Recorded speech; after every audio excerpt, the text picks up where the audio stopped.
Alors bonjour à tous. Alors une petite démo, comment je réalise la dernière capture là que j'ai fait sur notre club et comment j'ai réussi à faire une intégration en fait dans une map existante, plus des Terminator, etc. Alors sans rentrer dans un tuto qui serait assez chiant en fait sur l'outil de développement Gary Mode. Gary Mode en fait pour ceux qui connaissent pas, c'est euh, c'est une plateforme où on appelle ça un bac à sable, où on peut créer des jeux, créer des maps. J'en ai créé d'ailleurs des maps. Et ajouter des textures, faire tout ce qu'on veut, ajouter des personnages aussi grâce à des add-ons qui sont sur Steam. Alors je fais un peu de pub pour Steam, mais j'avoue quand même que c'est la seule plateforme qui permet de faire ça, notamment pour les développeurs. Alors je commence. Alors comment arriver à faire ça et cette scène? Eh ben, c'est tout simple. Enfin, c'est tout simple pour voir. Il y a un outil en fait qui est intégré dans le kit Garry's Mod qui s'appelle Hammer. Je vous présente Hammer. Alors Hammer, c'est quoi? Là, je l'ai mis en mode texturé pour la caméra. Euh, Ça permet de retravailler les maps en fait. La vôtre ou celle que là j'ai empruntée pour pouvoir faire le petit clin d'œil pour les admins qui sont des Terminators chez HRK. Non, je plaisante. Alors, plusieurs vues. Une top XY, etc. Pour avoir quelques notions de 3D. J'ai fait des Doom Level il y a une époque. Et là, je suis en train de retravailler sur Serious Sam 3 pour créer mes propres maps aussi. Peut-être que je reviendrai les expliquer. Alors, comment j'ai fabriqué ce truc et comment j'ai fait les modifications? On va se balader un peu. On va chercher le joueur. Alors, le joueur, il est où? Il est où? Alors, ça, c'est toujours le même problème. Je cherche toujours mon joueur. Voilà, il est là. On peut le positionner. Ça, c'est le start level. Donc c'est l'info player start. Ça permet dans la map, c'est là où on démarre en fait. Et j'ai positionné comment ça s'appelle, cette map sur une map existante, une texture existante en fait.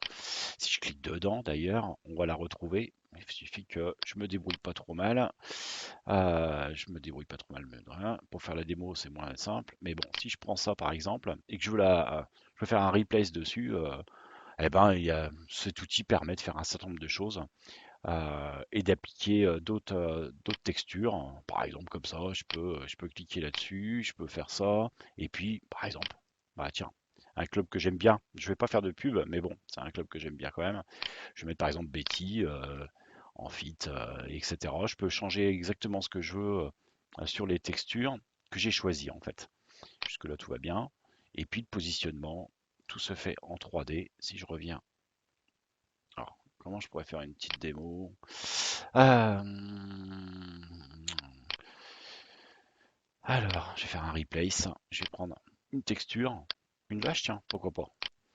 Ça peut être pas mal aussi. Hop, j'ai remplacé 12 textures. J'essaie quand même de la centrer à peu près. Et puis je fais un apply. Hop, et voilà. Au lieu d'HRK, on se retrouve avec une vache. C'est pas si simple en fait de se déplacer. Vous avez un certain nombre de choses, de conditions, de sons, etc. Voilà, voilà pour la petite démo. Et effectivement, alors les Terminators, eux, je ne vais pas vous montrer maintenant, mais dans un second temps, plus tard, on peut repositionner effectivement les Terminators où on veut. Euh, Hop, alors là, je cherche, je suis un peu paumé. Hop, parce que vous avez dans tous les axes en fait. Hop, et hop. Si vous regardez la map, elle est gigantesque. Celui qui a fait la navigation, franchement, c'est vraiment top. Et vous voyez, en fait, ce que j'ai remplacé, c'est ça, juste à côté du player start, et je peux modifier un certain nombre de qualités. Vous voyez, regardez. Hop, et réouvrir en fait quelque chose derrière. Si on regarde bien, hop, je pourrais faire un passage. Bon, là je vais pas le faire, je vais pas flinguer ma map. Enfin voilà. Donc c'est tout un travail de construction. Et ensuite dans l'outil Gary Mode directement, bah, je choisis ce que je veux faire apparaître ou pas des ennemis. Quant aux Terminators, ils étaient alliés. Je ferai un extrait plus tard. Bah voilà, voilà pour la petite démo sur cette réalisation. Voilà, voilà.